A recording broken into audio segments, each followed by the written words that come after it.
Good morning, good morning, good morning.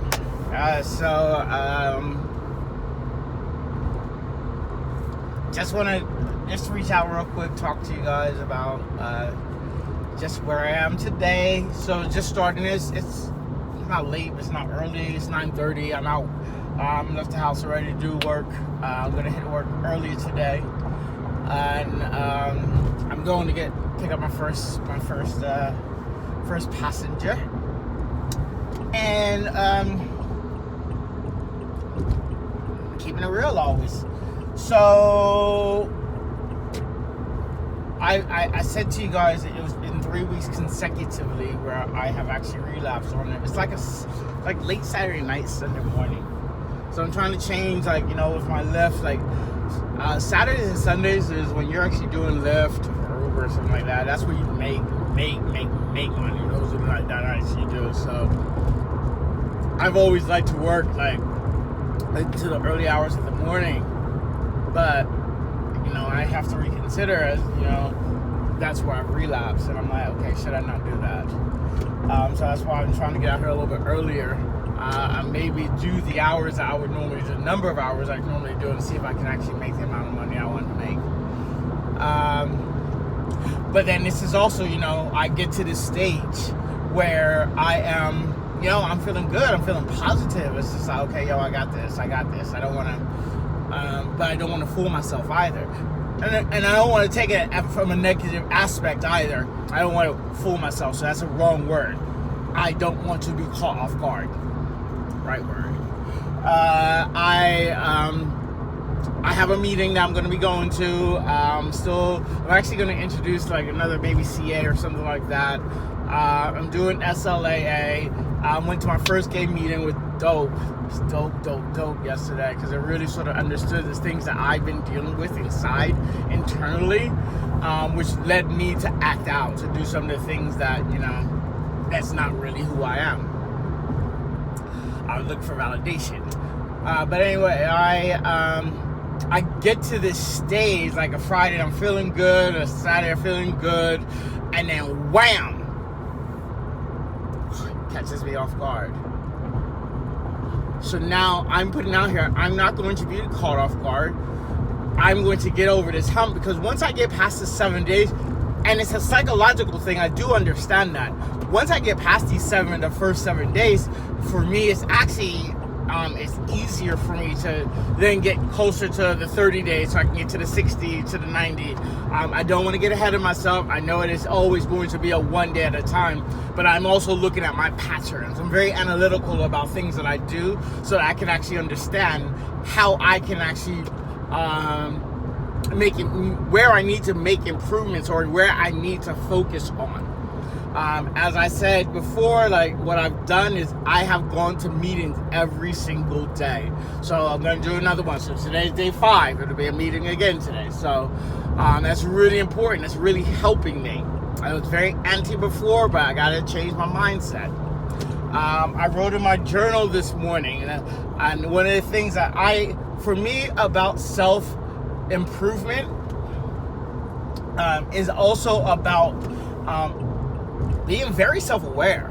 It's like you gotta be honest about where you are in your life, and where the areas that you really want to focus at. I know me, I'm really good at analyzing and being self-aware. Where I'm not good at is the things that are difficult for me. I will put off and procrastinate. I know it. So when I was writing in my journal, I said that, I documented it. I was like, okay, this is the stuff. I have a journal of a journey to the God life that I'm writing in. I want to try to write in it daily. What else? So I'm also doing that, and I said that, okay, I know that I'm good at being self-aware. That's a strength of mine. But putting off things that I don't like to do, or that's going to be harder for me to do, that is an area where I need to focus on. Things that I don't like to do, those who have worked with me know this, what I'm about to say. I hate administrative work. I hate it. Shouldn't use the word hate, but I did. It's an area that I have to focus on. So I got to bring that to the front. That's something I have to do. So I am actually creating a structure for me, because for me, in order to be focused, I need to have structure. Call it being raised in the military or being in the military, but it works for me. Remember, everything that I actually say is what works for me. I'm never saying that, hey, this is what you need to do. I'm not about that. I'm about sharing the things that work for me, and you take it or you leave it. Yeah, bringing the administration part, I have to do that. So I'm going to bring that to the front. So I'm creating a structure. I have to have structure. So I'm going to give myself time to work on certain things. And one of the first things I'm going to put in there. So I have my structure of working out. I work out. I've been off my game for the last like 2-3 weeks. I am back to my workout, back to the way I eat, counting my calories. I always pray and I always meditate every single day. Every morning, I always pray and meditate. It's a necessity for me. And then I read some of the positive. I have now switched to reading a lot. I read and listen to audiobooks. I just finished the autobiography of Dr. Martin Luther King, and right now I'm listening to the autobiography of Gandhi. These are people that I really admire, and I like traits that they actually have, and if I can learn certain things from them, I'd be dope. I'd start living to the person who I want to live by. So, all right, just wanted to jump on and talk to you about that really quick. And I am, as you can see, I'm really hyper. You could tell as the days progress, my personality comes back. Yeah. I don't know why I mess it up, because I like being me. All right, later. What up, what up, what up? It's Sunday. How are you guys this week? I'm feeling more and more like me. Thank you, thank God. Why I'm kind of so excited is I reached day 7, so a big pivotal point for me, because it's always like when I get into that habit of once a week breaking that cycle, and it looks like I've just done it. So I got through today, last night, and it was absolutely awesome. And you want to know what, when we talk about addiction, and like I said, mine is the combination of a substance and sex. But the steps are all the same. They use the same principles, 12 steps, and the first step is surrendering to a higher power. My higher power is God. And guess what? God helped me last night, because one of the big things for me is driving around Lyft is I also can get very triggered because of like certain places that I might pass by that would, where I used to go cruise and look to get. And God actually sent me to work in Ventura County. Kept me up there all night last night. That's the way. I've never done anything up there. I've not done anything, never relapsed. I never used anything up there. So I was a little bit more in safe mode, and I worked last night. I didn't get home until 4 a.m. So that's why I'm starting really late today, because I was wiped out. But it was good, It was so nice to be able to work. I think I had one little moment where I picked up someone who had they had OD'd, and I picked them up from the hospital, and I was bringing them back to their homeless. But we had a conversation about it. Had a conversation more about why I should not be going backwards. I even asked about them getting clean. I was like, don't you want to get clean? And sometimes you think in my brain, it's just like, oh, you're looking for that opening.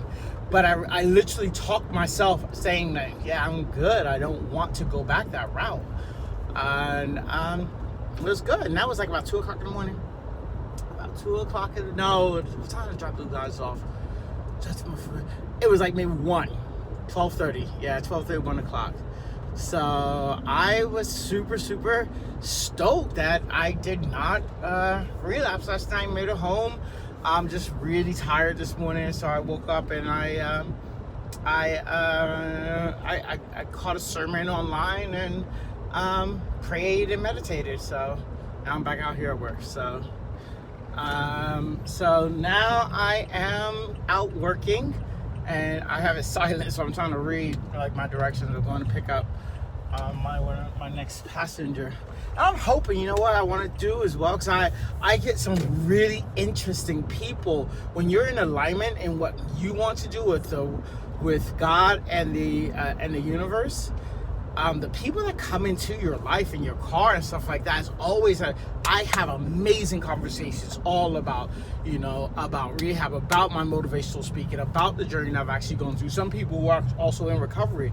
So I'm hoping like maybe I can pull out my camera and capture some of these conversations with people, if they're open to it. I'm going to start asking people, hey, can I, what I'm actually working on, and are you open to let me record our conversation? So afternoon.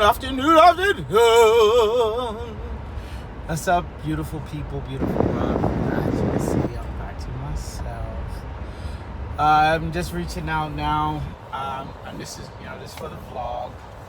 So I mentioned yesterday I preached day 7. I also, in the back of my mind, I always have a little worry about that Sunday as well, that Sunday night, and I'm beat it!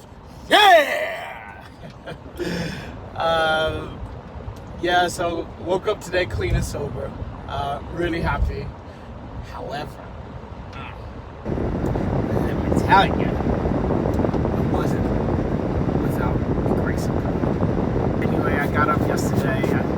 I did a video. I know I vlogged it. So I told you about making day 7. Got up really late yesterday because I didn't get home until about 4 a.m. in the morning from working. So I kind of set my day off a little bit differently, and that's something I'm looking at for myself. I told you every time, even not just a relapse, but things would shift in my the way that I do things. If I go off track, I looked at it, okay, what do I actually need to do to keep myself in the path of where I'm actually heading down? So, excuse me. So yesterday, I get out and I finally start working. I think I started working, and it was pretty late. It was about 4 p.m. 4 or 5, somewhere within that region. And I get in my car, and I'm looking at my targets, but I set myself. And one of the things about relapsing, it doesn't cost me,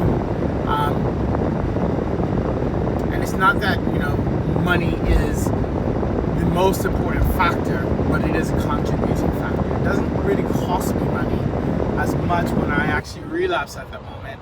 However, as I work for myself, it costs me in lack of money that I earn, which is a spiraling effect.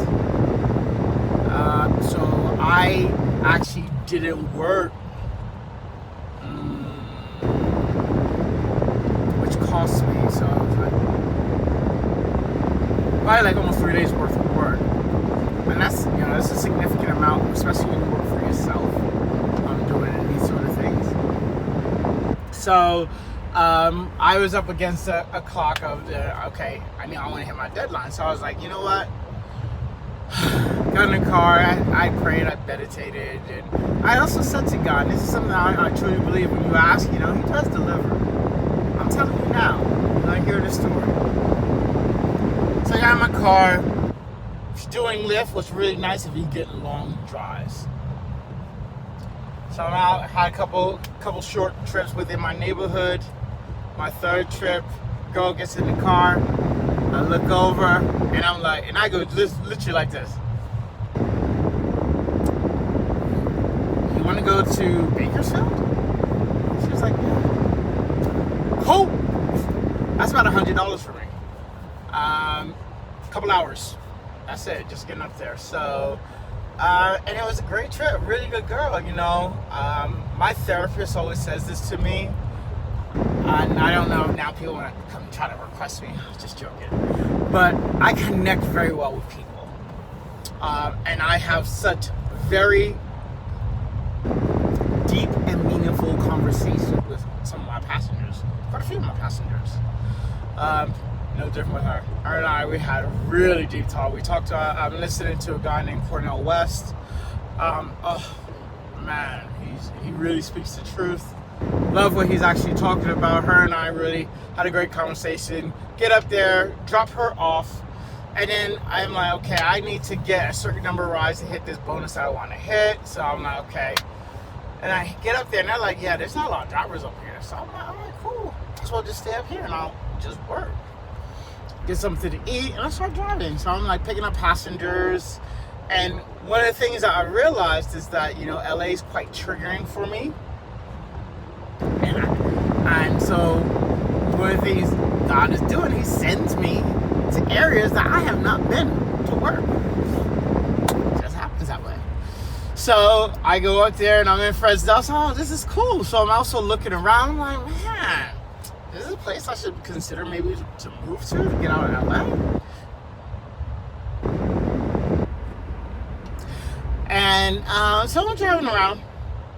And I am, you know, picking up passengers, and then, you know, I'm questioning people about, you know, what the cost of living is up here, and how is it, blah, blah, blah. And one of the passengers, he's like, yeah, no, it's really cool. It's really cool being up here. He gives me his perception. It's really cool. And then I'm noticing certain things, but not saying too much. But then I get a really cool gay couple.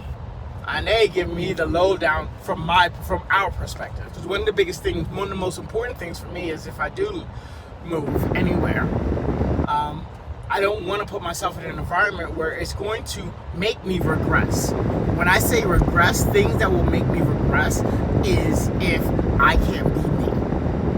If it is such a conservative town, and you know what, they're not with the gay people. And, you know, you got to be cautious about how you conduct yourself, how you act. Yeah, I'm not feeling that. Yeah, and they let it know. They were like, yeah, you know what? Town's a little bit sort of conservative. It's, you know, very old school, like good old boy, cowboy hats, and some gay bashing. And I'm like, oh. They're like, yeah, I wouldn't recommend you to move up here. 1, 2. They're like, yeah, and this is actually one of the biggest places for meth.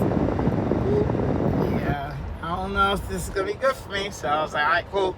So they were like, yeah, especially this type of place here where you're picking us up at. Yeah, this is where the crazies are. This is where I was like, Now, addictive brain hears that, and addictive brain is like, woo, meth, boys. Put 2 and 2 together. I'm driving around, everything's going good, and it's about 2 a.m. It's 2 o'clock in the morning, and I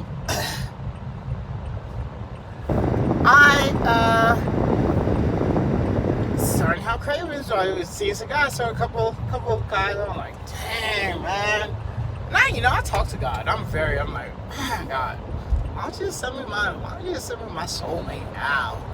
You know, just send me my soulmate, so you know, he'll help me get over, so I don't have to deal with this. I gotta learn to love me for me, no one else.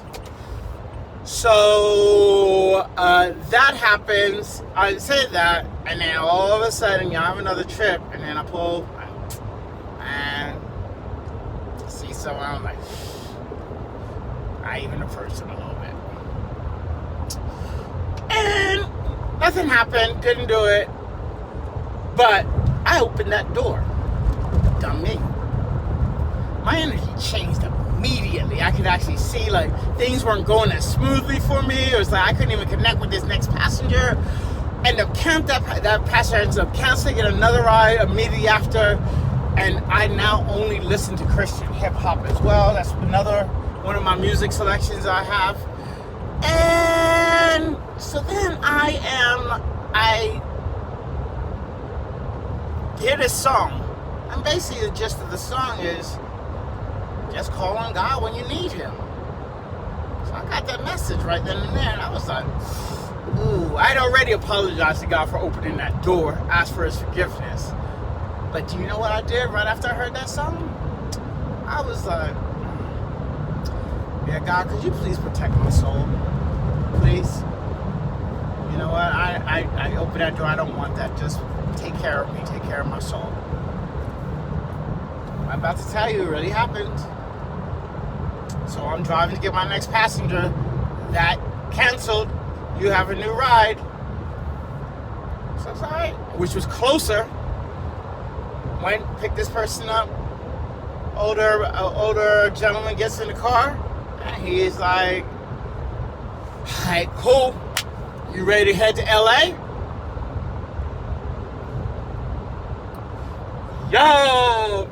That is God. I told him that is God because I need to get out of this town right now because I almost relapsed. I almost made a mistake and God got me out of there like that.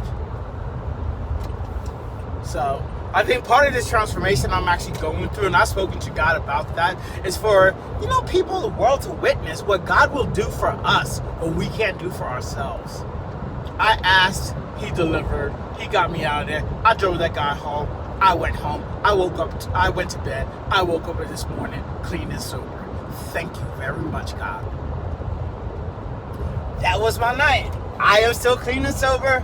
I am happy. I am happy. So that was my experience. Now I'm out to go pick up and doing some service. Gonna go take someone who's in town that I've connected with. Just gonna take them and a friend, deliver them, and then I'm gonna hit my job for work. Anyway, just wanted to share that story with you. I'm good. I'm happy. Praise God. Peace. Hello. Yeah, I'm just reaching out to you guys. Keeping myself authentic. I've just been reading my book for listening to Dr. Joe Dispenza. It's about breaking my bad habits of being myself. So, yeah, I had another relapse, but I had a great epiphany from it. Before the relapse, I was walking in Santa Monica. I went down to Venice, had a fair down there. Then I went to my SLAA Zoom class, and then after class I thought, you know what, let me just take myself to dinner. So I went and sat in a restaurant by myself for dinner, surrounded by couples and other people. And then I went and parked, and I took a walk to the beach, and just to spend some time with myself. And I discovered I was sad, and I was like, why am I feeling sad? And I realized that because my job, it keeps me so busy, active with people. I'm never really by myself, and so I realized that when I am either in a car with someone, listening to an audiobook or music, or see my friends, or doing like a different project. But when you shut all that down, you're left with yourself. You're left with your thoughts with yourself. And I had the epiphany that I was sad because I was lonely. I was like, I'm always busy. And that's where my emotions start to go to. So, I spent some time walking, put my feet in the water. It was great. It made me feel really good. Continue to just observe my actions. And, now what I try to understand is, okay, what are my intentions when I'm actually going to do something? So if I'm approaching someone, I'm going to compliment them or I'm going to say something. What are my intentions? And I realized that always my intentions are to meet people and to talk to people. I don't necessarily want to pick up people, but it's to take me away from being by myself. So I realized that yesterday. So then I drove home and I decided I wasn't going to work, and battling with myself, the loneliness. But then I was just like, just be real. I was horny. Sorry. And so I was like, I got home, I made a phone call, and I called up someone. I had not deleted this. That's the one number I had not deleted yet, and I should have. Called them up. Yep, they came over, and the rest is history. So today, now, I am thinking back, and I'm like, okay, I did what I did, and I know why I did it. I'm not even going to make an excuse.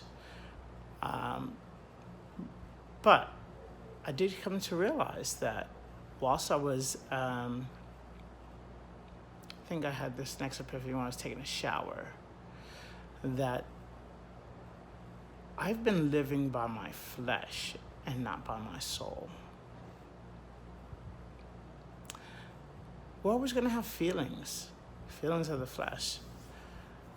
But when we start to live from our soul, our truth, that's when we actually start to live right. And, I started thinking about that. And then I put on chapter 7 of this book, and guess what? It is exactly what I just said. That entire chapter was about the epiphany of a midlife crisis that people actually go through between 35, 40, maybe a little bit later. And they are unhappy, and they have these feelings that when they're by themselves, that why they're left with their own thoughts. And it's the facade that they put on, the facade that the facade they give to people of who they are, but when you're with yourself, the thoughts actually start. The low self-worth, the loneliness, or whatever anyone actually has to deal with. That's what that chapter was actually about, and then it was about shedding off the chains of worrying about what people think, and start being who you really are.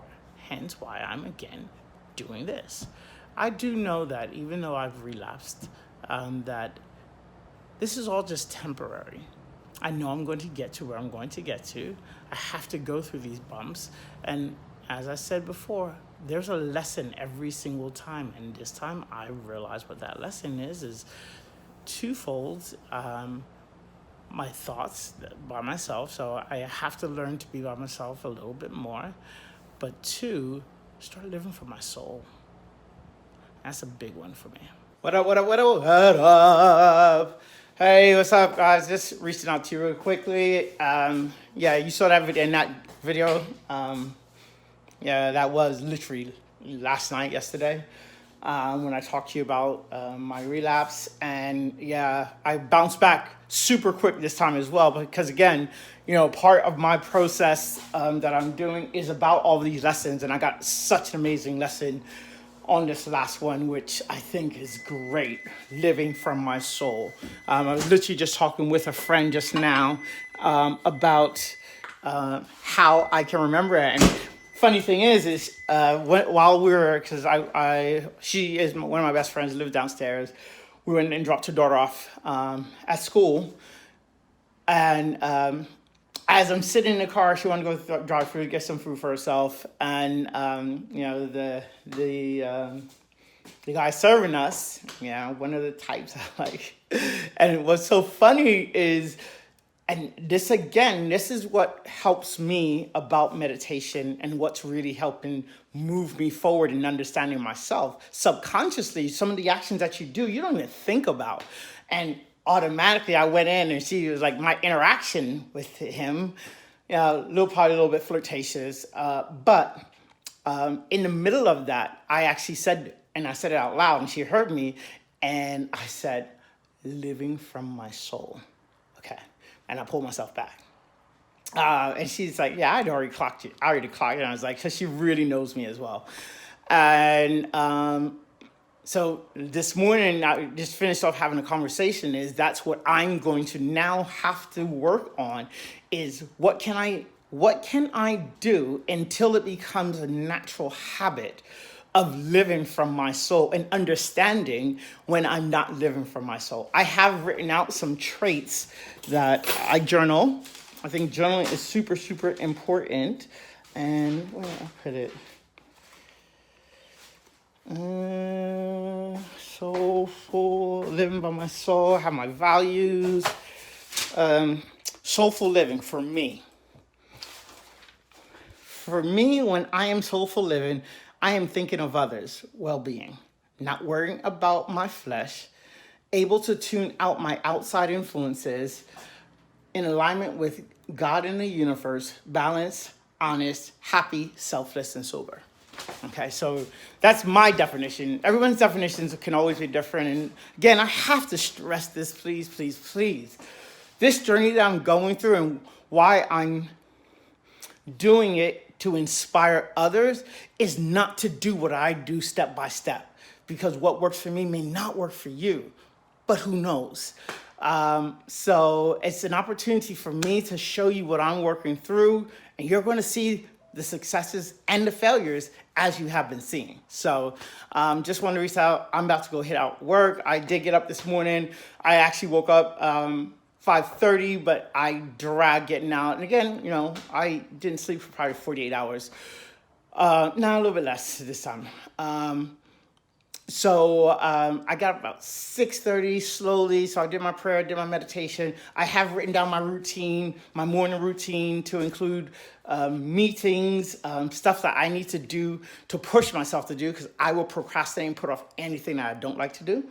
And just do the things that come easy to me. So now it is about, I need to go out there and, make money just so I can make sure I can maintain. All right, so that's it for now. Morning. Reaching out to you early. It's early today, so you saw my video vlogs. You saw the early portion of this, and so this is the following day. 5 a.m. So I just finished my morning workout.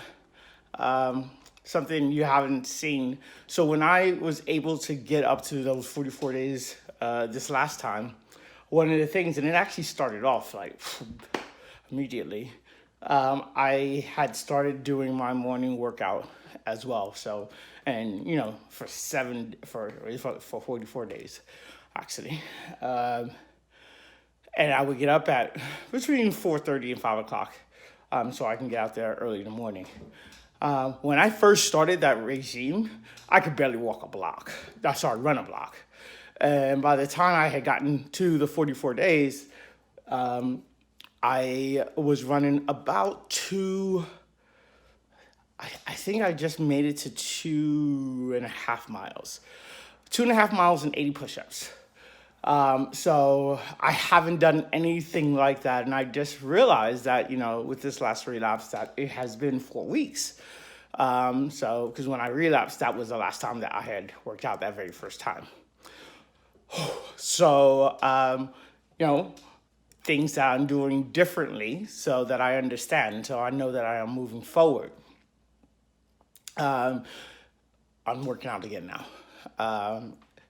Morning times are the best times for me to work out, because I am an early riser. Sometimes I suffer from insomnia. I did wake up early. I went to bed about 10 something. And, my body, I was awake at 3:45, 4 o'clock. So laid there and I thought, I might as well just get up and I'm ready to get my day started. I prefer to do that than just lay in bed and not be able to go back to sleep. So working out. 2, I connected with a sponsor yesterday, so I spoke with someone. So we're in the initial stages. He's giving me some instructions that I'm actually going to do. So one of the things, I have to go to 2 meetings a day. Since everything's online on Zoom, so I can do one early this morning and one in the evening time. So I'm going to do that. Connected with a sponsor. I'm going to go to 2 meetings a day, and I am actually working out. And it's interesting because this morning when I woke up, one of the things that popped into my head, and that's why I said, when we have those quiet times, that's when those negative thoughts, or that's when, things can pop into your head. And I clocked it very quickly. It was actually the reason why I relapsed the initial time. I had a conversation, a friend had actually come up, and I had a conversation about my ex and just got some information, and, it made me feel bad about myself. Have a little bit of low self-worth, and like, well, why was I different? Why? And that's when you start to feel bad about yourself. And that thought popped into my head this morning. And I'm like, started sitting there. And then, of course, it's like, and I was like, stop, redirect. I'm not going to let something take over and make me start feeling bad about myself, because I have nothing to feel bad about. I'm a good person. I'm a damn good person. So, I'm cool. And I took it from there. I was like, okay, get yourself back up. Get your motivation. So, I'm giving it my all. I can't give 50%. I can't give 70%. One thing about the addictive brain is, the addicts, they are all in, all out. You need to find that balance. But one thing is, I can be all in. So I'm going all in. And I'm going to make sure I keep that balance. So it's early in the morning. Yeah, I'm hyper. Early in the morning, I am sober. Nothing in me. And it's, I feel good. I am living from my soul. That's going to be super important.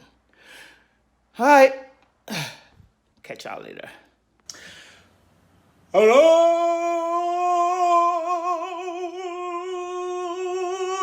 Yeah. Just What's up? It's the end of this week's video. Thank you guys for watching. And I like to end the videos off with just, a bit of a motivational speech about what I was actually going through. And the title of this video from this week is called Learning to Live from My Soul. And it's based off of the experiences that I've actually gone through. As I'm going through my growth period, I'm learning. When I relapse, I'm learning certain things that have taught me about what I need to be focusing on to help me move to my next level. And that was a big one for me, is learning to live from my soul and not my flesh. Now, as you know, that's probably one of the hardest parts of this journey, because we have been living a life of living from our flesh. Everything is about our appearance, our outer being. It took me a few minutes just to kind of move this around, just so I could, I want to make sure I was I wanted this to look like this. Why?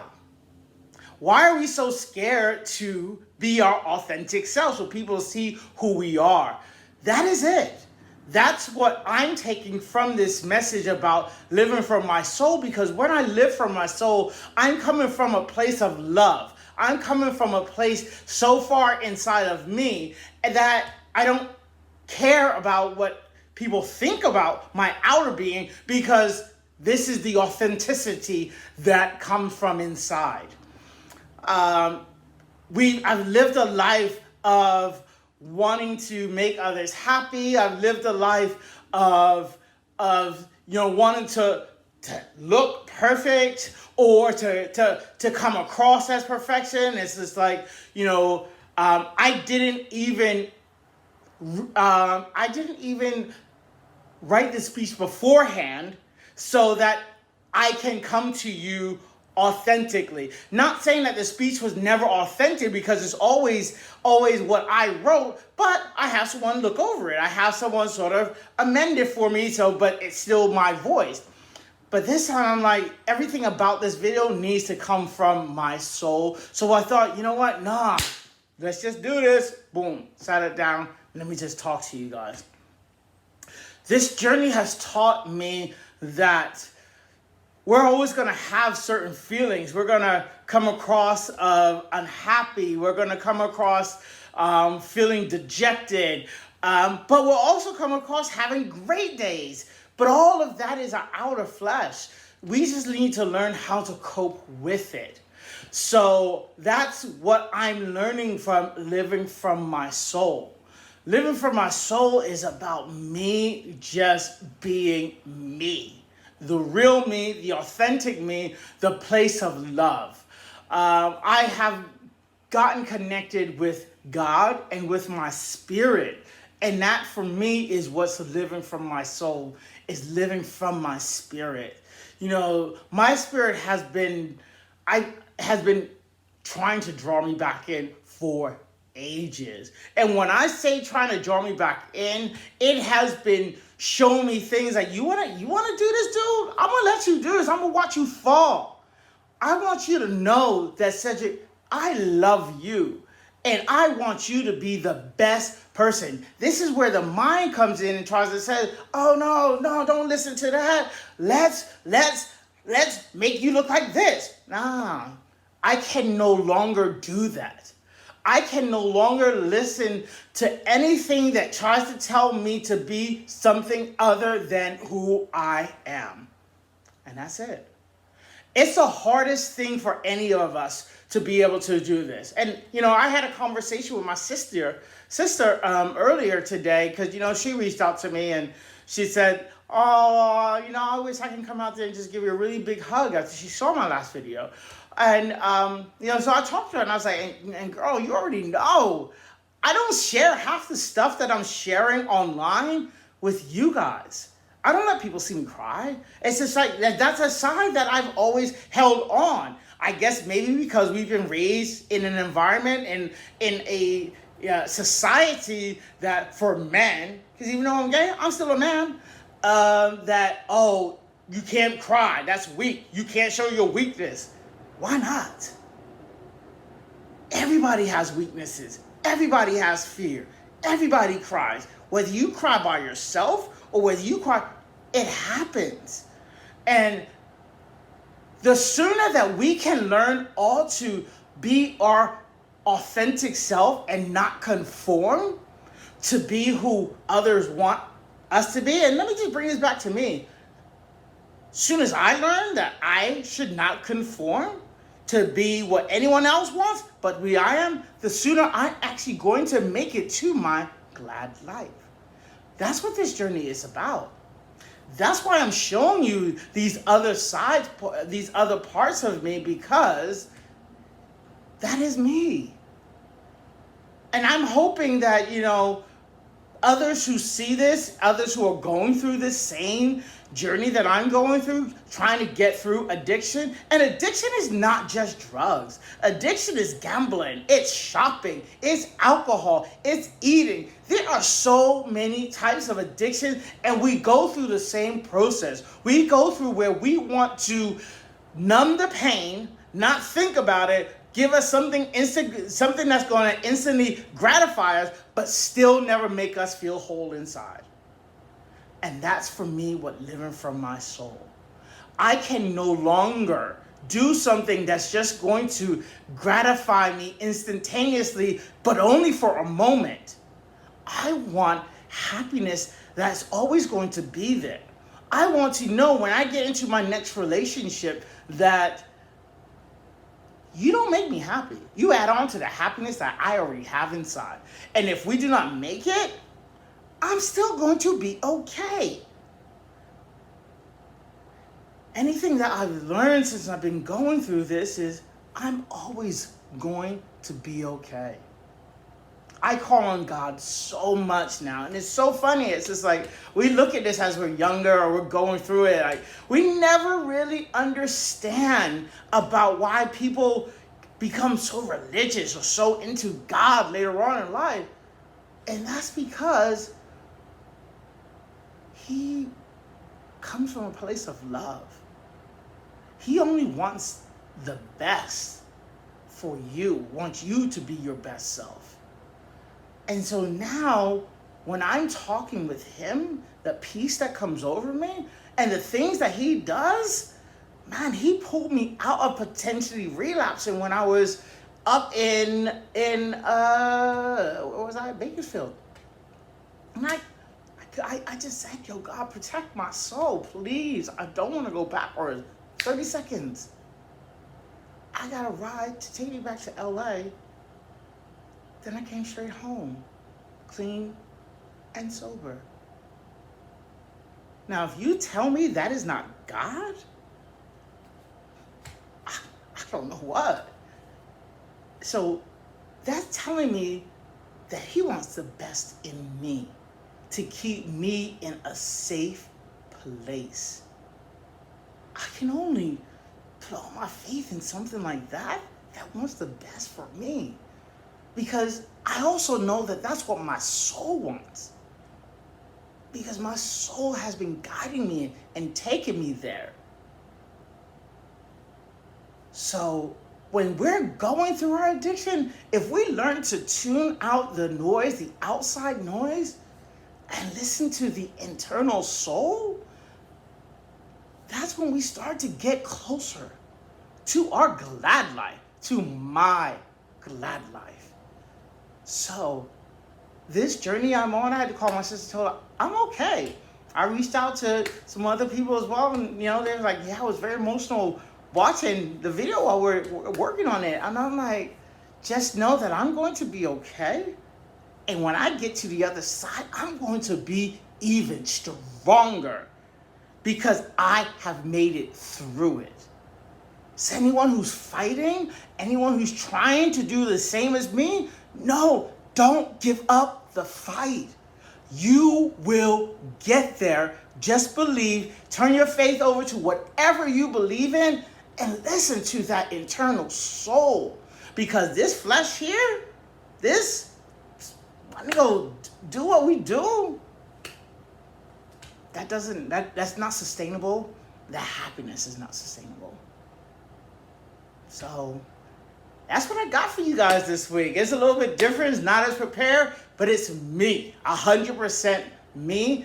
And I hope that, you carry on and continue this journey with me to the glad life.